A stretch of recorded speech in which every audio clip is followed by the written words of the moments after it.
Welcome back, adventure riders. Another off-road adventure motorcycle riding technique. And today we're going to talk about a technique that 99% of adventure riders get wrong. We want to talk about counterbalancing.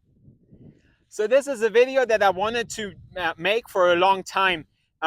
Counterbalancing is one of the most requested training techniques when we do our adventure bike riding schools, and is a technique that we always tell people we're not going to teach you what you expect, right? This idea of counterbalancing is, right, riders hanging way off the side of their bike and trying to control it from there never made any sense to me. If you look at the modern way of riding motorcycles, if you watch any of the rally races like the Dakar, you never see a professional rider hang off the side of the bike like that unless they're crashing, right? So all of our counterbalancing happens at the first point of contact with the bike, right? First point of contact, lowest point of contact is always your foot peg.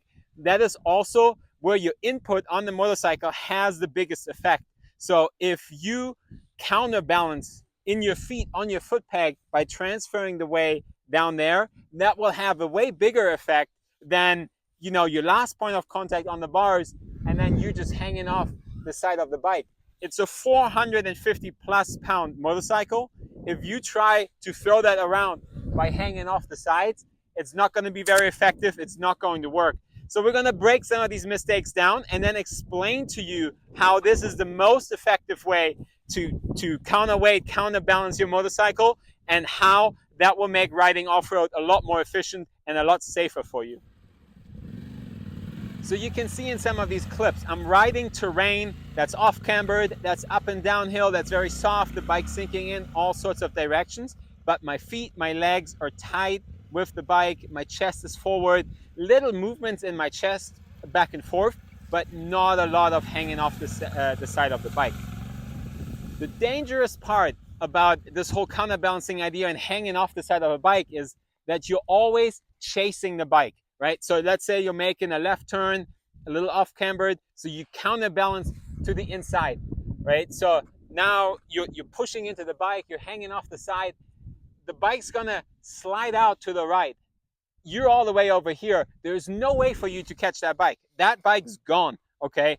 So what we want you to do and what we teach in our trainings is to ride in a centered position, right? So you're doing that same turn, you make that left, it's slightly off-cambered, you initiate that turn with a drop of your left heel. So you're riding on the balls of your feet, you drop that left heel a little bit, that will drive pressure onto your inside foot peg, your left foot peg, and the bike will react, right? In that moment, that pressure stays, your chest is just centered on the bike. You're just focusing on where you want to go.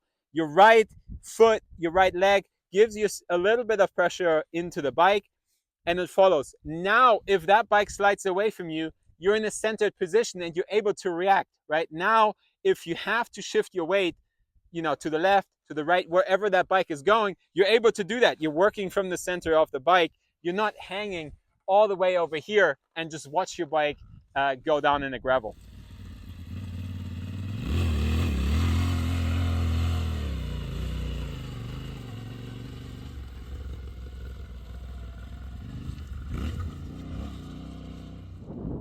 So this is the position that you want to be in, right? So like I said, upper body is centered on the bike. You move your foot a little bit further back on the foot peg. And we talked about this in a lot of our other adventure bike riding videos. That is the technique that is a very fundamental off-road riding technique, right? So you're riding on the balls of your feet and you can see you have flex in your ankle. You're able to drop your heel. So now I'm riding along, I'll drop that left heel.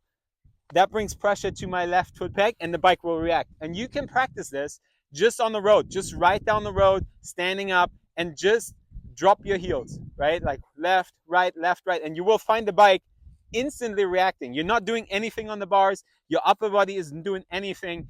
Just drop your heels and instantly you will feel the bike react.